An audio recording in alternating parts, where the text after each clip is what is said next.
اور جالب نامے کے بعد جو تھا وہ ایک انہوں نے خود اپنی آپ بیتی لکھی جس کو جو کہ جالب بیتی کے نام سے جو ہے وہ شائع ہوئی. جالب بیتی اس طرح ہوئی کہ اس کو ریکارڈ کیا گیا اور پھر اس کو لکھا گیا, تو اس میں کہیں کہیں کچھ ربط نہیں ہے, لیکن وہ جب ریکارڈ ہوئی تو وہ تقریباً 30 کیسٹوں میں تھی, کافی ضخیم تھی. اور اب وہ جو ہے وہ اس کو جو ہے تحریر کر دیا گیا, وہ سوشل میڈیا پر موجود ہے اور وہ انٹرنیٹ پر, اور وہ آپ ڈاؤن لوڈ کر کے آسانی سے پڑھ سکتے ہیں. بہت کم لوگوں کو معلوم ہے کہ شروع میں بہت تھوڑے سے عرصے کے لیے جالب صاحب نے جہاں کی رہنے والے تھے مست میانی کے, تو انہوں نے مست میانوی تخلص کیا, لیکن غالباً یہ ایک تو تخلص مشکل تھا, اور پھر جو تھا یہ اس کو جو تھا بہروں میں سنبھالنا ذرا مشکل تھا, تو پھر انہوں نے جو تھا وہ جالب تخلص کیا. میں کچھ صفحے پڑھوں گا. یہ کتاب ہے شناسائیاں رسوائیاں, اور یہ کشور ناہید صاحبہ کی ایک مشہور کتاب میں سے ہے. کشور ناہید صاحبہ خود بھی بہت بولڈ جو ہے وہ مصنفہ تھی, اور انہوں نے بہت سی ایسی باتیں لکھی جو عام طور پہ لوگ نہیں لکھتے. تو میں اس میں سے کچھ چیزیں جو ہے وہ آپ کو پڑھ کے اچھا کیا کہ آپ نے کتاب دکھا دی, ورنہ بہت معترض گفتگو ہے اس میں. نہیں, اس میں میں کوئی متنازع چیز نہیں پڑھوں گا, لیکن کشور ناہید صاحبہ ماشاءاللہ باقاعدہ حیات ہیں, اللہ ان کو زندگی دے, اور اس میں جو کچھ بھی لکھا ہے وہ سچ لکھا ہے, اور وہ 60 70 80 کے دہائی کا سچا پاکستان تھا, اور اس میں کوئی جو ہے کوئی شرمانے کی بات نہیں. اب انہوں نے پہلی لائن جو لکھی, انہوں نے عنوان رکھا چاروں جانب سناٹا ہے حبیب جالب, اور انہوں نے لکھا کہ حبیب جالب کو میں نے 1958 میں لاء کالج لاہور کے مشاعرے میں سنا اور مبہوت ہو گئی. کوئی تو پرچم لے کر نکلے اپنے گریباں کا جالب, چاروں جانب سناٹا ہے ویرانے یاد آتے. جگر صاحب کی طرز کا بہت ہی محبوب ترنم, سیدھے آدمی, شرمیلے, لڑکی دیکھتے ہی محبوبیت ان کے چہرے سے ٹپکنے لگی. شاعر کشور ناہید صاحبہ لکھتی ہیں کہ میرے گھر کے نیچے افروزہ اسکرین لائٹ کا دفتر تھا, جہاں شام کو شاد امرتسری سے لے کر حبیب جالب تک سب جمع ہوتے تھے ٹھرا پینے کے لیے. لاہور ہوٹل کے سامنے عدم صاحب کی چوکڑی جمی, یعنی یہ دو گروپ تھے, ایک لاہور ہوٹل کے سامنے اور ایک اسکرین لائٹ کے دفتر. یہ وہ زمانہ تھا کہ جالب صاحب سنت نگر میں 2 کمروں کے کرائے کے مکان میں رہتے تھے. گیس ابھی آئی نہیں تھی, بیوی لکڑیوں پر کھانا پکاتی تھی اور ہر سال ایک بچہ پیدا کرتی. جالب صاحب جو تھے کثیر العیال تھے ماشاءاللہ. جالب سارا دن انقلاب کہتا اور واہ واہ سنتا. شام کے لیے سامان کرنے کو اکثر رجت پسند اخبار کے مالک سے پیسے لے آتا اور نظم شائع کرنے کو دے آتا. اچھا, ابھی جو بات ہو رہی تھی, انہوں نے اپنی ایک نظم کے لیے لکھا ہے کہ جس دن یہ وہ نظم دے کر آئے اور یہ شائع ہوئی اور اگلے دن اخبار بکنے نکلا, تو 60s میں اس دن اخبار بلیک میں 5 روپے کا بکا.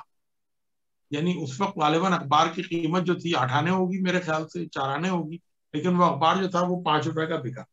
اچھا, 1965 میں جنگ سے کوئی 1 ماہ پہلے تجمل حسین نے ضد کی کہ ایک مشاعرہ امن کے حوالے سے کرنا ہے اور تم نے آرگنائز کرنا ہے, یعنی کشور ناہید صاحبہ نے کہا. یہ بھی گیا کہ جالب سے کہو کہ کشمیر اور امن کے حوالے سے ایک نظم لکھے.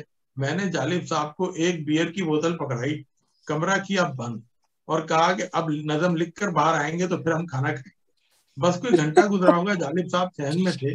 نظم تھی ظلم رہے اور امن بھی ہو, کیا ممکن ہے تم ہی کہو. بعد میں جب ریاض شاہد نے زرقہ فلم بنائی تو اس میں یہ نظم شامل تھی جسے نور جہاں نے گایا. ضیاء الحق اور ایوب خان کے زمانے میں بیچارے جالب کو کوئی ڈپٹی کمشنر اپنے شہر میں مشاعرہ پڑھنے نہیں آنے دیتا تھا اور کہیں روزی نہیں تھی. ویسے یہی ڈپٹی کمشنر کسی دوسرے کے گھر جا کر جالب کو بہت شوق سے سنتے تھے. اور یہ وہی ایٹیٹیوڈ ہے جو کہ ہم نے فیض صاحب کے بارے میں بھی کہا کہ وہ لوگ جو تھے وہ تنہائی میں فیض کو سنتے تھے اور صبح جو ہے جا کر ان کو جو ہے وہ ڈیٹین کرنے کے یا جو ہے وہ ملک چھوڑنے کے آرڈرز جو تھا ان کو سائن کرتے تھے. بہرحال میں چند لائنیں پڑھوں گا. اچھا, یہ تو جالب صاحب کو فلیش کھیلنے کا بہت شوق تھا. عید سے اگلے دن میرے گھر دوستوں کا اجتماع ہوتا ہے, اس میں فلیش کھیلنا بھی شامل ہوتا. اس کے علاوہ جب احمد فراز لاہور آئے ہوتے تو رات کو جاوید شاہین, منو بھائی, ہاشم خان, اکرام اللہ, یوسف کامران اور حبیب جالب کی نشست فلیش کے لیے ہوتی تھی. اکثر لوگ چالاکی سے جالب کے پتے دیکھ لیتے پھر ان کے ساتھ بلائنڈ پہ بلائنڈ کھیلے جاتے. میں منع کرتی جالب صاحب کو تو وہ پتے کو 10,000 روپے کا کہہ کر اگلی بلائنڈ کھیل لیتے. نشست ختم ہوتی تو جالب صاحب لاکھوں ہار چکے ہوتے. ایسی محفلوں میں بھی جیتنے والا پھر احمد فراز نکلتا۔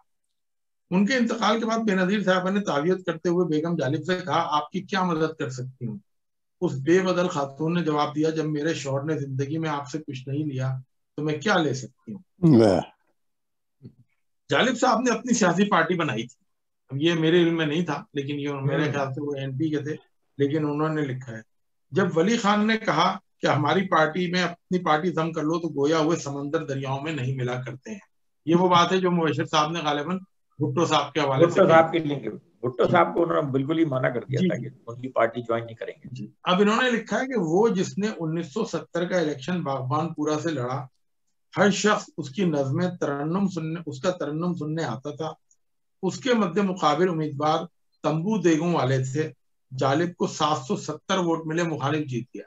اور یہ وہی بات ہے جو ہم ابھی کر رہے تھے کہ جی وہ قوم تو کہتی ہے کہ ہمیں رہزن چاہیے، تو جو ہے، اور ہم نے علی صاحب کے پروگرام میں بھی ذکر کیا تھا کہ علی صاحب نے بھی الیکشن لڑا تھا اور وہ بھی ناکام ہوئے تھے، اور یہ ہماری ایک بہت ساری سیاسی پارٹیوں کو یہ گلا ہے کہ جی جب ہم جو ہے وہ پڑھے لکھے لوگوں کو ٹکٹ دیتے ہیں تو عوام ان کو ووٹ نہیں دیتے، اور پھر عوام یہ کہتے ہیں کہ جی ہمارے حکمران جو ہیں وہ صحیح نہیں ہے۔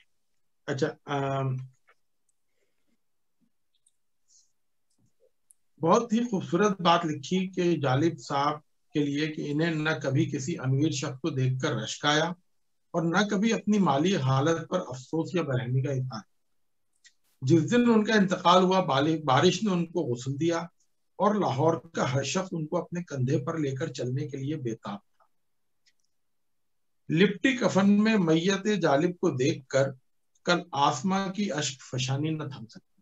اسکر گرداس پوری صاحب کا شعر ہے کہ جیسے انہوں نے کہا کہ اس دن بارش ہوئی تھی، لپٹی کفن میں میت جالب کو دیکھ کر کل آسماں کی اشک فشانی نہ تھم سکی، اور امجد اسلام جج صاحب نے کہا کہ اے مٹی، اے عرض وطن، لے اپنی باہیں کھول، تیری جانب لوٹ کے تیرا شاعر آتا ہے۔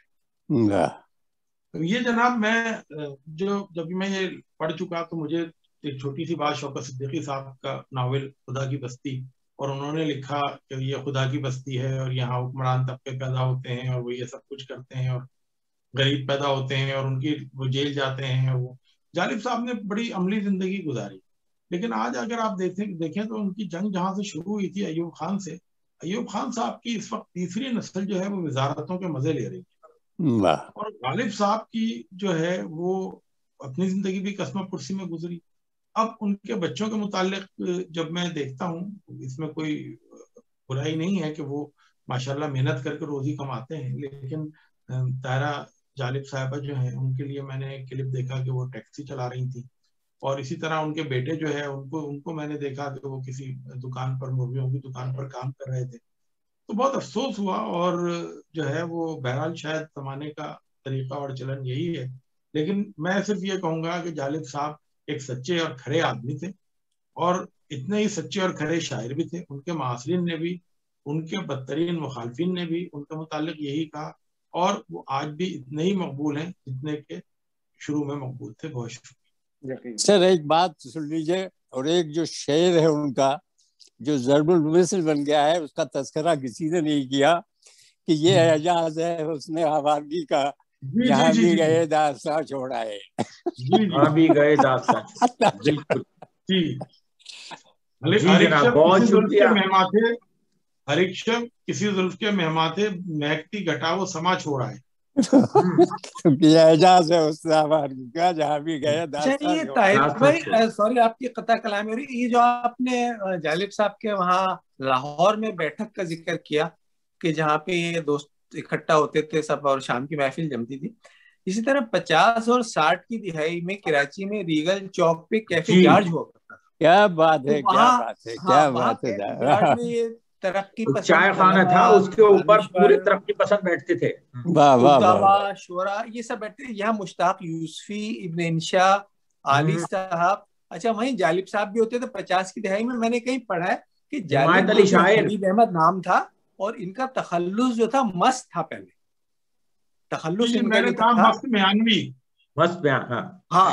تو اب اس کے بعد سنا ہے کہ یہاں پہ ابن انشا نے اسی کیفے جارج میں کسی دن بیٹھے بیٹھے روزانہ شام کو اکٹھا ہوتے تھے، یہ تجویز کیا کہ بھئی یہ چینج کر دینا چاہیے، تو وہاں پہ ان کا تخلص پھر جو ہے نا جالب رکھا گیا۔ یہ 56-58 یعنی لاہور موو کرنے سے پہلے کی بات ہے۔